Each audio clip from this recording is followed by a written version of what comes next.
terbaik buat Tuhan melalui ibadah kita. Kita sebelumnya akan berdoa terlebih dahulu. Bapa kami yang ada di surga, dikuduskanlah namamu, datanglah kerajaanmu, jadilah kehendak-Mu di atas bumi seperti di surga. Berikanlah kami pada hari ini makanan kami yang secukupnya, dan ampunilah kami akan kesalahan kami, seperti kami juga mengampuni orang yang bersalah kepada kami. Dan janganlah membawa kami ke dalam pencobaan, tetapi lepaskanlah kami daripada yang jahat, karena Engkaulah yang mempunyai kerajaan dan kuasa dan kemuliaan sampai selama-lamanya. Amin. Haleluya. Glory bagimu Bapa. Hanya bagi Engkau segala pujian kami. Glory bagimu Tuhan Yesus. Oh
Bapak Ibu dan Saudara semua ada di rumah dan saya ada di tempat yang lain, tapi saya percaya Tuhan hadir dimanapun anak Tuhan yang mencari hadiratnya.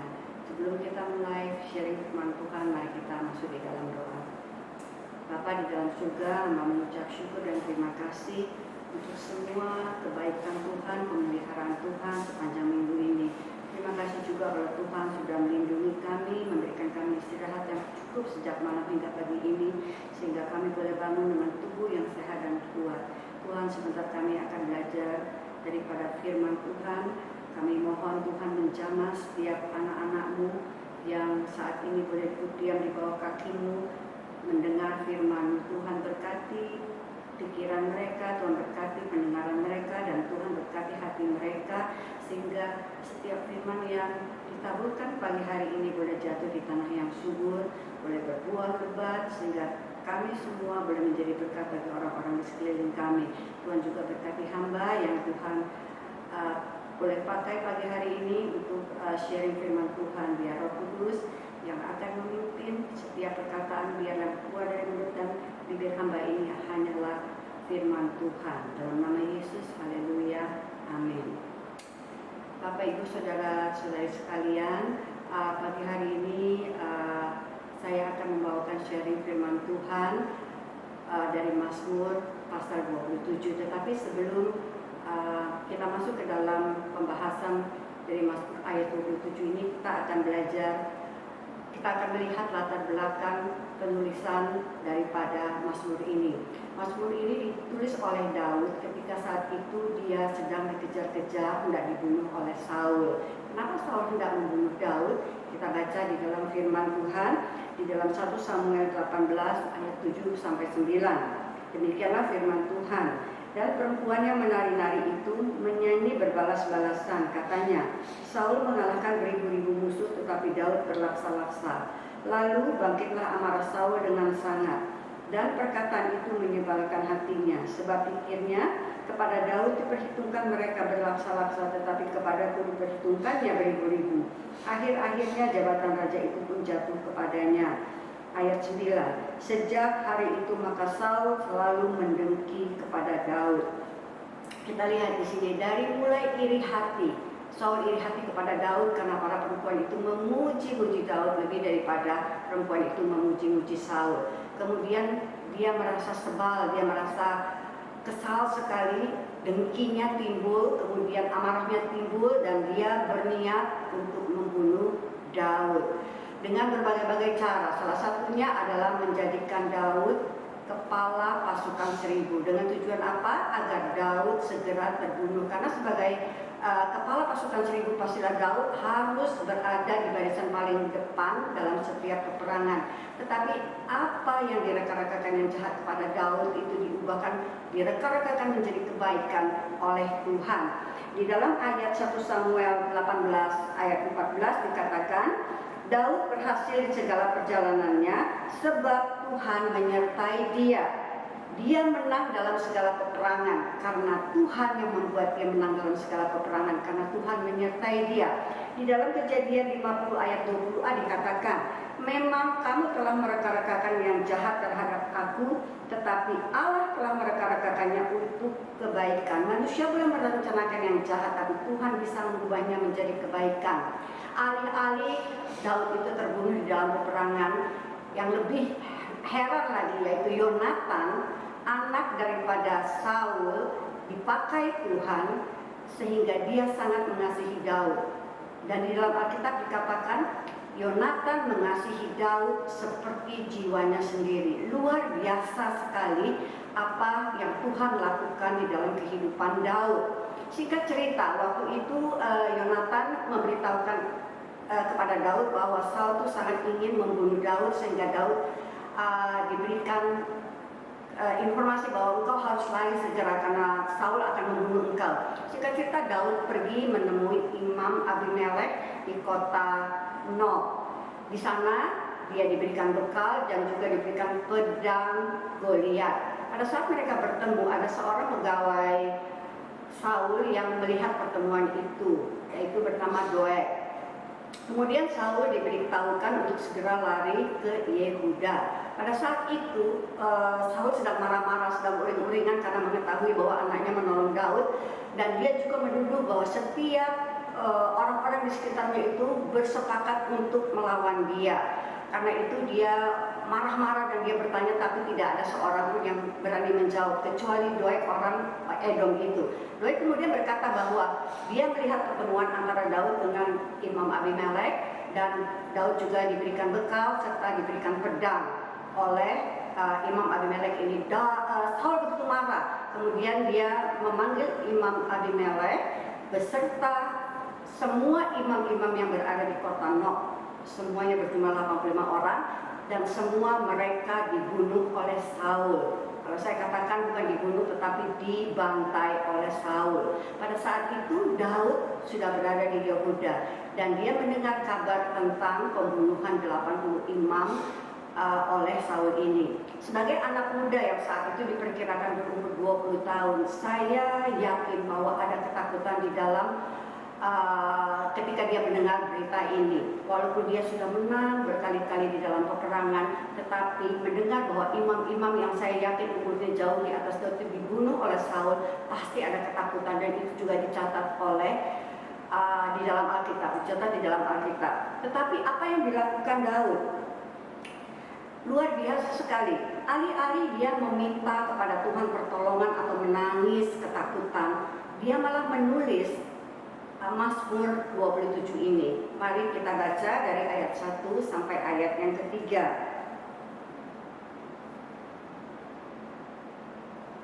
Dari Daud, Tuhan adalah terangku dan keselamatanku. Kepada siapakah aku harus takut? Tuhan adalah benteng hidupku. Terhadap siapakah aku harus gemetar? Ayat 2, ketika penjahat-penjahat menyerang aku untuk memakan dagingku, yakni semua lawanku dan musuhku, mereka sendirilah yang tergelincir dan jatuh. Ayat 3 dikatakan, sekalipun tentara berkemah mengepung aku, tidak takut hatiku. Sekalipun timbul peperangan melawan aku, dalam hal itu pun aku tetap percaya. Kita lihat di sini, di dalam keadaan dia sangat ketakutan dan terjepit, dia berkata, aku tidak takut. Ini adalah perkataan iman. Daud bahkan meneguhkan kepercayaannya kepada Tuhan. Dia menulis mazmur yang berbeda dari apa yang dilihatnya atau situasi yang dialaminya saat ini. Saya boleh katakan bahwa ayat ini adalah rahasia kunci kemenangan Daud melawan musuhnya. Siapa musuh Daud yang sesungguhnya? Sesungguhnya Saul itu bukan musuh Daud, tetapi ketakutan itulah yang menjadi musuh Daud yang sebenarnya, dan dia sudah mengalahkan musuh itu bahkan sebelum ia berperang. Siapakah musuh kita saat ini? Jika kita bertanya kepada diri kita masing-masing, siapa musuh kita sebenarnya? Mungkin musuh kita sama seperti Daud, yaitu ketakutan, atau musuh kita sama seperti musuh daripada Saul, yaitu iri hati, kecewa, marah. Jadi boleh jadi ketakutan, boleh jadi juga iri hati, kecewa, dan marah. Ketakutan terhadap apa? Saat ini pandemi COVID-19 belum selesai, dan tidak ada seorang pun yang tahu kapan selesainya. Mungkin kita takut akan masa depan kita. Kita nggak tahu masa depan kita seperti apa, karena tiba-tiba COVID ini datang begitu saja dan di luar prediksi siapapun juga. Mungkin saat ini kita takut bahwa, aduh, keuangan kita sudah mulai tipis. Bagaimana kalau sudah sampai habis? Anak-anak sekolah harus dibayar. Tiap hari kita ada kebutuhan yang harus dibeli. Perut ini harus diisi, tidak bisa negosiasi. Kita tidak bisa negosiasi hari ini, nggak usah diisi dulu ya. Perut kita tidak bisa negosiasi, kita harus makan. Kita mungkin juga takut, bagaimana pekerjaanku? Mungkin saat ini kita masih bisa bekerja, mungkin paruh waktu masih ada uang untuk menghidupi keluarga. Tetapi bagaimana bulan-bulan selanjutnya? Bagaimana jika ekonomi bukan semakin baik tetapi semakin memburuk? Bagaimana jika kita tidak ada lagi uang untuk menghidupi keluarga? Mungkin juga yang berusaha sama saja. Pandemi ini mempunyai imbas imbas ke semua lapisan masyarakat, bukan saja masyarakat kelas bawah menengah, tapi yang kelas atas pun juga kena imbas daripada pandemi ini. Kita tahu bahwa Bali adalah pusat pariwisata. Banyak sekali hotel di sini, dari kelas yang losmen sampai kelas menengah sampai kelas yang bintang 5 bahkan bintang 6. Dan sekarang kita melihat bahwa begitu banyak hotel-hotel yang masuk listing untuk dijual. Kenapa mereka menjual hotel-hotelnya? Karena mereka sudah tidak ada uang lagi. Bahkan untuk pemeliharaan hotel pun mereka tidak ada uang lagi. Hotel yang mungkin semalamnya sebelum pandemi ini menjual satu malam jutaan rupiah, saat ini mereka terjun bebas, dijual hanya beberapa ratus ribu saja, hanya untuk bisa untuk pemeliharaan hotel itu saja. Kemudian setiap dari kita pasti punya perencanaan, bukan?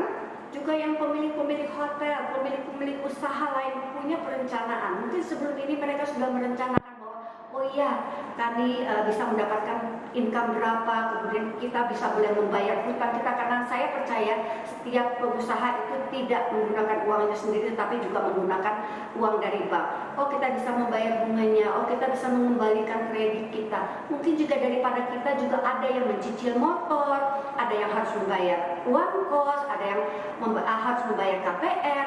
Kita sebelumnya mungkin kita aman-aman saja karena kita tahu kita punya pendapatan, kita bisa hitung-hitung bahwa kita bisa mencukupi segala apa yang harus kita bayar kepada bank. Tetapi tiba-tiba datang pandemi ini dan kita merasa ketakutan karena mungkin ada juga debt collector yang mulai mendatangi kita, mengintimidasi kita. Ketakutan-ketakutan itu luar biasa. Tapi ingat, seperti Daud katakan, jangan melihat keadaan di sekelilingmu, tetapi percayalah kepada Tuhan. Mungkin juga musuh kita saat ini adalah iri hati, kecewa, marah. Kepada siapa? Mungkin kita iri hati kepada orang-orang yang mungkin hidupnya lebih enak dari kita, lebih nyaman dari kita. Kita juga mungkin kecewa, bahkan marah kepada Tuhan. Kita mungkin berkata, Tuhan, doaku yang lama aja belum dijawab, sekarang tiba-tiba Tuhan memberikan aku situasi yang seperti ini, kami masuk di dalam kesulitan yang luar biasa ini. Kita bisa marah kepada Tuhan. Bisa juga kita marah dan kecewa kepada siapa? Kepada bos kita. Mungkin bos kita, mungkin saat ini bila kita sudah di PHK kan, mungkin kita berkata, kenapa yang lain masih tetap dipekerjakan dan kenapa saya diberhentikan? Kita marah dan kecewa. Bisa juga, saya tidak tahu ya, setiap keluarga itu mempunyai masalah masing-masing. Mungkin ada istri, suami, anak, orang tua yang kecewa. Mungkin istri yang kecewa kepada suaminya. Orang yang diandalkan di dalam keluarga sebagai tiang di dalam keluarga ternyata tidak bisa berbuat apa-apa. Atau suami yang mungkin kecewa kepada istrinya terus ngomel terus setiap hari, istrinya yang cerewet terus yang membuat dia sebal. Dan lama-kelamaan dia bisa timbul kebencian kepada istrinya. Atau mungkin juga orang tua yang kecewa kepada anaknya. Anak yang dipelihara sejak kecil sampai dewasa, yang diharapkan ketika dewasa dia boleh menjadi kebanggaan orang tua, tapi ternyata dia malah mempermalukan orang tua, bahkan melawan orang tua, mengata-ngatai orang tua dengan perkataan yang tidak seharusnya keluar dari mulut seorang anak. Kita melihat di sini bahwa respon Daud dan respon Saul itu berbeda. Sekarang bagaimana respon kita untuk mengalahkan musuh kita, menghadapi musuh kita? Akankah kita seperti Daud? Kita tidak melihat keadaan sekeliling kita, tetapi kita tetap percaya bahwa Tuhan adalah penolong kita? Atau kita mau seperti Saul yang menganggap bahwa apa yang dialami saat itu Tuhan nggak adil, ketidakadilan dari Tuhan. Dimulai dari iri, dia kesal, dia dengki, kemudian marah, dan dia menyimpannya di dalam hatinya sehingga itu berkembang menjadi satu kemarahan dan ujung-ujungnya menjadi satu dosa, yaitu dia berencana untuk membunuh Daud. Saul kalah sebelum berperang. Sekarang bagaimana respons kita menghadapi musuh-musuh kita? Karena kita seperti Daud yang melawan musuhnya dengan memperkatakan kepercayaannya kepada Tuhan, itu artinya kita sudah menang sebelum kita berperang. Atau apakah kita membiarkan iri hati, kemarahan, kekecewaan, kedengkian kita di dalam hidup kita sehingga timbul kemarahan dan ujung-ujungnya membawa kita kepada dosa? Itu seperti Saul. Mana pilihan kita? Jika kita membiarkan kemarahan kita itu ada di dalam hati kita, kebencian itu ada di dalam hati kita, itu sama dengan seperti sampah. Itu adalah akar kepahitan. Akar kepahitan itu adalah seperti sampah yang ada di dalam hidup kita. Coba aja kita bayangin ibu-ibu ya, apabila malam hari setelah memasak, membiarkan sampah itu ada di dalam dapur, tidak dibuang. Satu hari, besok paginya kita udah lihat sampah itu bau sekali. Kita diamkan 2 hari, 3 hari, seminggu, 1 bulan, 2 bulan, bahkan sampai bertahun-tahun. Bau apakah itu? Bau busuk yang ada di dalam diri kita. Ketika kita itu dipenuhi oleh bau busuk, yang keluar adalah bau busuk. Mana bisa bau busuk di dalam diri kita itu ketika kita berkata-kata, mengeluarkan kata-kata yang manis, kata-kata berkat, tidak bisa. Yang ada adalah kutuk, kata-kata caci maki, kemarahan, kata-kata yang tidak baik yang keluar dari mulut dan bibir kita. Tidak heran ketika seorang istri yang menyimpan akar kepahitan dalam hatinya, ketika tersinggung sedikit saja tiba-tiba ada UFO yang masuk ke dalam rumah. Apa itu UFO? UFO adalah piring terbang.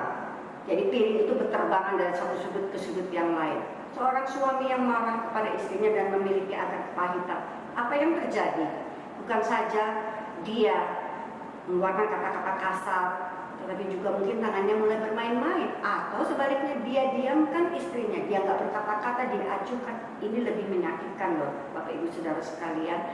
Jadi jangan simpan akar kepahitan, kekecewaan di dalam kehidupan kita. Kita juga pernah mendengar ketika awal dan sampai saat ini mungkin banyak dokter, suster-suster yang wafat karena terpapar COVID-19. Kita bisa mengerti kalau ketika dokter itu mungkin sudah berumur, kemudian membawa penyakit bawaan, mungkin tidak bisa tertolong. Tetapi juga banyak juga dokter-dokter muda yang tidak punya penyakit bawaan, tetapi dia sampai wafat. Kenapa? Saya mendengar satu kesaksian bahwa ada seorang dokter muda yang sudah begitu berkorban untuk bekerja di rumah sakit, meninggalkan keluarganya. Bekerja luar biasa. Satu kali dia terpapar COVID-19 dan dibawa dari satu rumah sakit ke rumah sakit yang lain. Tidak ada yang bisa terima dia. Karena apa? Karena tidak ada tempat bagi dia. Akhirnya dia meninggal di dalam perjalanan. Saya yakin, saya percaya kekecewaan dia itu membuat imunnya turun. Imunnya turun sehingga dia bisa wafat. Jadi kekecewaan, kemarahan, ketakutan itu tidak pernah menyelesaikan masalah kita, Bapak Ibu Saudara sekalian ya. Jadi bagaimana kita bisa menghadapi musuh-musuh kita? Saya mencatatnya ada 4 hal, sedikitnya 4 hal bagaimana kita bisa mengalahkan musuh kita. Yang pertama kan di dalam Mazmur 27 ayat 1, Daud berkata, dari Daud, Tuhan adalah terangku dan keselamatanku. Kepada siapakah aku harus takut? Tuhan adalah benteng hidupku. Terhadap siapakah aku harus gemetar? Jadi poin yang pertama saya catat, jadikanlah Tuhan itu terang, keselamatan, dan tempat perlindungan kita yang sempurna. Di dalam keadaan gelap seperti saat ini, kita nggak tahu kapan pandemi ini akan selesai. Gelap semuanya, kita tidak tahu masa depan kita, semuanya gelap. Satu-satunya terang yang dapat kita andalkan adalah terang dunia, yaitu Tuhan Yesus sendiri. Dia berkata di dalam Yohanes 8 ayat 12, maka Yesus berkata pula kepada orang banyak, katanya, akulah terang dunia. Barang siapa mengikut aku, ia tidak akan berjalan dalam kegelapan, melainkan ia akan mempunyai terang hidup. Ketika tidak ada seorang pun yang bisa memastikan kapan pandemi ini akan berakhir, kita bisa datang kepada Tuhan. Kita minta pimpinan Tuhan, dan saya yakin, saya percaya Tuhan akan memberikan kepada kita hikmat sehingga kita bisa mengambil langkah-langkah yang tepat sesuai dengan rancangan dan rencana Tuhan.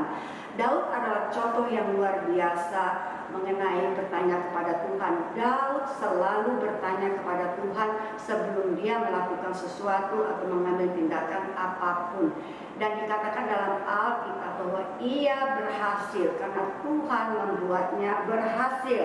Dan setiap tindakan yang dilakukannya berdasarkan arahan daripada Tuhan.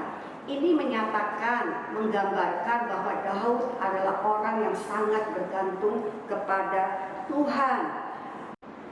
Salah satu contoh bagaimana Daud itu bertanya kepada Tuhan, bergantung kepada Tuhan, yaitu peristiwa ketika dia ada di Yehuda. Ketika waktu itu dia sedang dikejar-kejar oleh Saul untuk dibunuh, dia mendengar kabar bahwa orang Filistin sedang menyerang kota Kehila dan menjarah kota Kehila. Kemudian dia bertanya kepada Tuhan, Tuhan, bolehkah aku pergi ke Kehila dan melawan orang Filistin itu? Dan Tuhan berkata, ya pergilah. Tetapi orang-orang di sekitarnya berkata, kamu gila ya? Kita di sini aja dalam keadaan ketakutan, masa kita sekarang mau pergi ke Kehila dan bertempur dengan orang Filistin? Daud tidak segera mengiyakan apa yang dikatakan teman-temannya, tetapi dia kembali bertanya kepada Tuhan. Dan inilah jawaban Tuhan di dalam 1 Samuel 3 ayat 4. Bersiaplah, pergilah ke Kehila, sebab aku akan menyerahkan orang Filistin itu ke dalam tanganmu. Ini salah satu contoh kita boleh bertanya ketika kita ada dalam masalah, kita boleh bertanya kepada orang-orang di sekeliling kita boleh bertanya kepada hamba-hamba Tuhan, tetapi yang terpenting adalah kita bertanya kepada Tuhan. Karena jawaban manusia bisa salah, tetapi jawaban Tuhan pasti tidak pernah salah. Tuhan sangat senang kepada orang yang bergantung kepadanya, dan Tuhan tidak suka kepada orang yang sombong, yang merasa dirinya kuat, yang bisa merasakan berpikir bahwa dia bisa melakukan segala sesuatu tanpa pertolongan Tuhan. Kalau dikatakan Tuhan adalah tempat perlindungan sempurna, saya katakan iya dan amin. Karena tidak ada satupun perlindungan dunia itu yang sempurna, pasti ada cacatnya. Ketika kita mungkin berkata saat ini, oh aku ada tabungan kok, aku punya uang untuk masa depanku. Saudara ingat berita yang baru saja kita dengar, seorang anak muda yang menabung untuk masa depannya, tiba-tiba uangnya 22 M itu raib, padahal dia taruh di bank yang besar. Kemudian mungkin kita berkata, oh saya ada asuransi jiwa kok, kalau suatu saat nanti saya tua dan saya meninggal, istri, anak cucu saya tidak akan kekurangan. Saudara ingat apa yang terjadi dengan Jiwasraya? Asuransi Jiwasraya, banyak sekali orang-orang yang sudah menaruh uang di sana, ternyata uangnya itu hilang. Jadi kita harus bergantung kepada Tuhan, karena Tuhan Allah adalah tempat perlindungan kita yang sempurna. Kalau yang pertama, poin pertama, jadikan Tuhan terang keselamatan dan tempat perlindungan kita yang sempurna. Poin yang kedua, biarlah kita boleh tinggal di rumah Tuhan seumur hidup kita.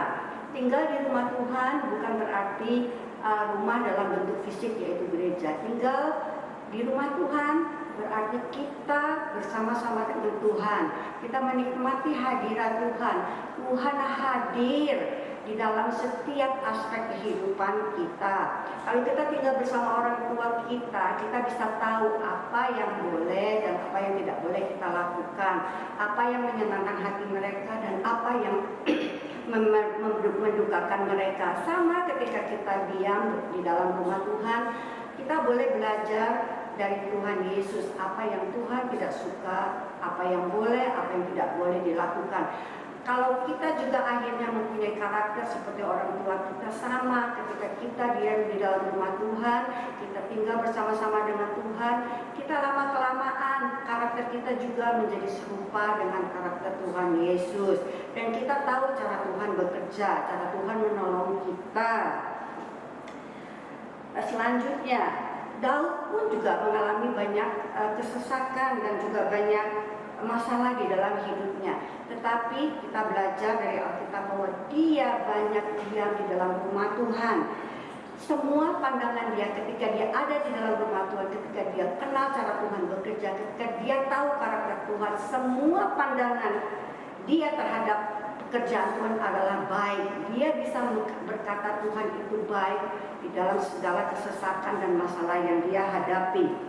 Kata menikmati itu berarti kita suka atau kita berlama-lama. Contohnya ketika kita diberikan makanan yang kita sukai, kita kan gak cepat-cepat makannya, kita berlama-lama, kita menikmati makanan kita. Sama ketika kita berkata kita menikmati hadirat Tuhan, berarti kita suka berlama-lama dengan Tuhan. Kita kalau pagi hari kita berdoa, cepat-cepat, maksudnya harus ada saat teduh, kita doa cepat-cepat, kita membaca firman Tuhan cepat-cepat, kita menyembah Tuhan cepat-cepat, pokoknya udah selesai. Itu bukan berarti menikmati, itu kita melakukan rutinitas kita. Kalau kita menikmati, kita akan menikmati benar-benar saat kita berbicara dengan Tuhan, kita menikmati penyembahan kita kepada Tuhan, bahkan kita menikmati saat seperti sekarang ini kita beribadah, berarti kita sharing firman Tuhan, kita belajar firman Tuhan, kita menikmatinya. Itu yang disebut menikmati bait Tuhan dan hidup bersama dengan Tuhan.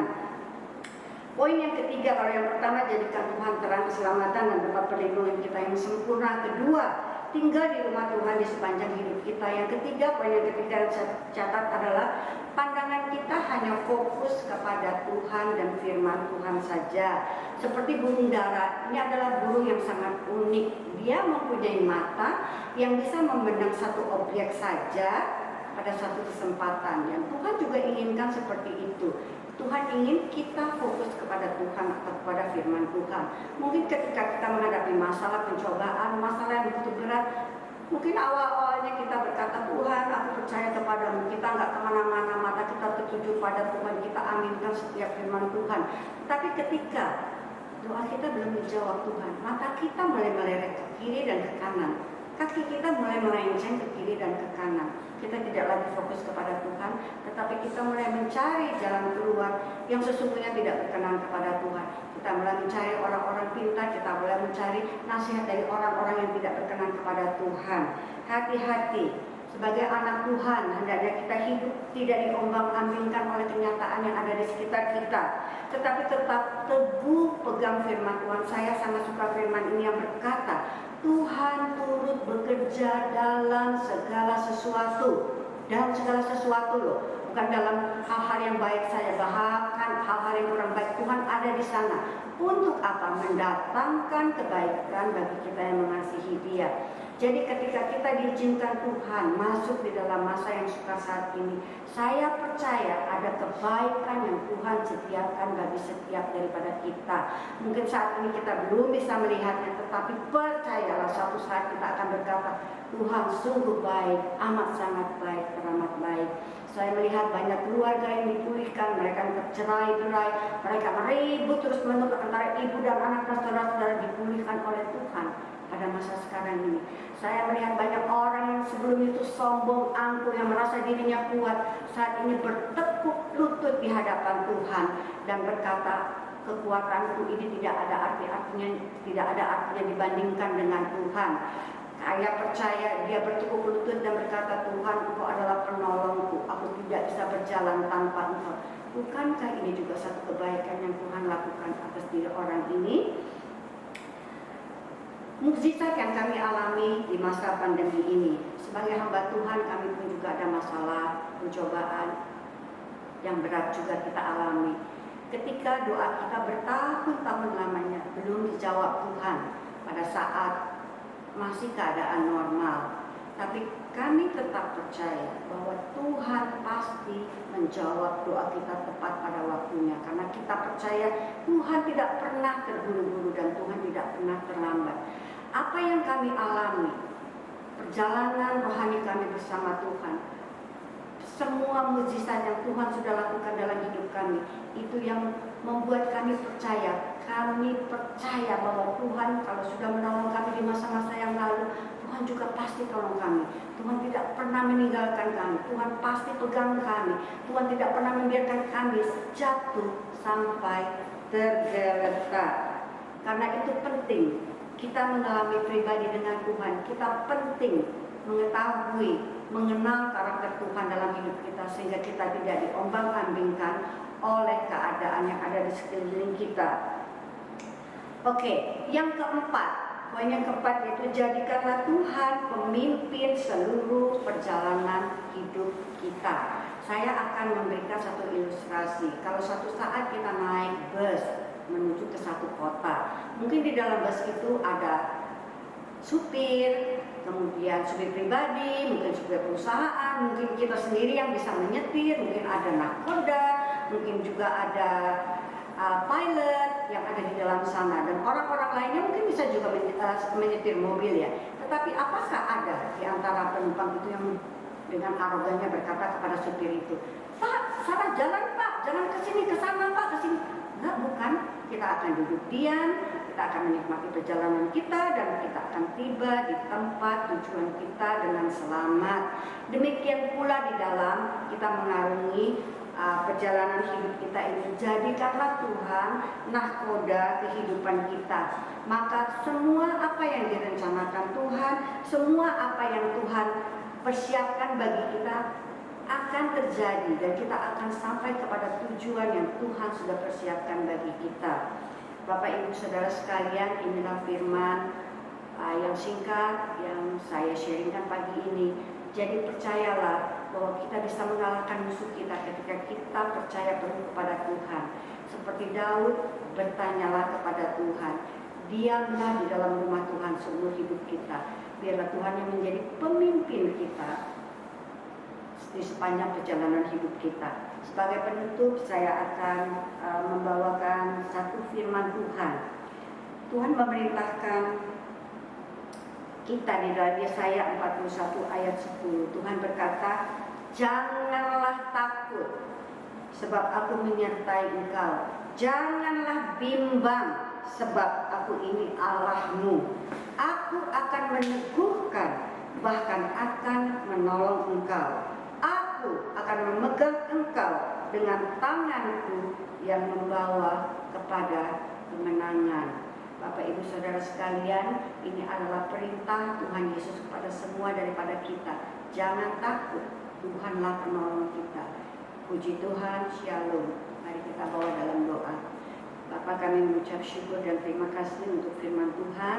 Hamba sudah menyampaikan kepada hamba-hambamu, pada anak-anakmu, dan hamba percaya Roh Kudus yang akan bekerja secara luar biasa, mengingatkan kepada mereka, meneguhkan setiap perkataan firman ini ke dalam kehidupan mereka. Terima kasih Bapa, dalam nama Yesus hamba sudah berdoa dan mengucap syukur. Haleluya. Amin. Saudara yang dikasihi Tuhan, marilah kita akan mengakhiri ibadah kita pada pagi hari ini. Saya percaya firman yang telah disampaikan itu boleh menjadi berkat buat saudara semua. Karena setiap firman yang ditaburkan tidak akan kembali dengan sia-sia. Mari kita satukan hati kita berdoa. Bapa, kami mengucap syukur untuk segala kebaikan Tuhan di pagi yang indah ini Tuhan, di mana kami boleh beribadah secara online Tuhan. Tapi kami percaya setiap firman yang telah ditaburkan tidak akan pernah kembali dengan sia-sia. Dan kami percaya firman itu akan terus berakar, tumbuh, jatuh di tanah yang subur. Dan kami berdoa juga Tuhan untuk setiap jemaat Tuhan Glow Fellowship Center yang ada di Bali ini. Mereka boleh juga menerima kasih karunia Tuhan, damai sejahtera yang daripadamu Tuhan selalu menyertai kehidupan mereka. Walaupun saat ini saat yang mencekamkan, yang tidak menguntungkan bagi setiap kita semua. Tapi kami percaya orang yang mengandalkan Tuhan tidak akan pernah dikecewakan. Terima kasih Tuhan untuk firman-Mu yang mengajar kami untuk berserah kepadamu. Tidak usah takut, tidak usah khawatir tentang apapun juga. Karena firman-Mu berkata, jangan hendaknya kamu khawatir tentang apapun juga, tapi serahkanlah segala khawatirmu dalam doa dan ucapan syukur. Kami pagi hari ini atas kebaikan Tuhan, kami juga berdoa Tuhan untuk bangsa dan negara kami Indonesia. Kiranya berkat Tuhan turun terus atas bangsa kami ini, diberi kedamaian. Tuhan berikan roh takut kepada Tuhan pada para pemimpin kami Tuhan, sehingga mereka bisa memimpin bangsa ini dengan penuh bijaksana Tuhan, dan takut akan Engkau Tuhan. Kami bersyukur untuk pagi hari ini kami bisa beribadah walaupun secara online, dan kami akan mengakhiri ibadah ini. Oleh karena itu saudara yang dikasihi Tuhan, marilah kita angkat kedua tangan kita untuk menerima berkat daripada Tuhan. Saudara yang dikasihi Tuhan, marilah kita hidup takut akan Tuhan. Jangan menyimpang ke kanan ataupun ke kiri, sehingga kemanapun kita pergi, hidup kita akan beruntung. Karena Tuhan akan selalu menyertai kita, Tuhan akan selalu membela kita, Tuhan akan selalu melindungi kita. Tuhan akan membuat kita menjadi kepala dan bukan ekor, dan kita akan terus naik dan tidak akan turun. Dan apapun yang kita kerjakan, Tuhan buat berhasil. Oleh karena itu saudara yang dikasihi Tuhan, terimalah berkat daripada Bapa, Putra, dan Roh Kudus. Mulai saat ini sampai Maranatha, Yesus datang untuk kedua kalinya. Semua yang percaya, mari sama-sama kita katakan, amin.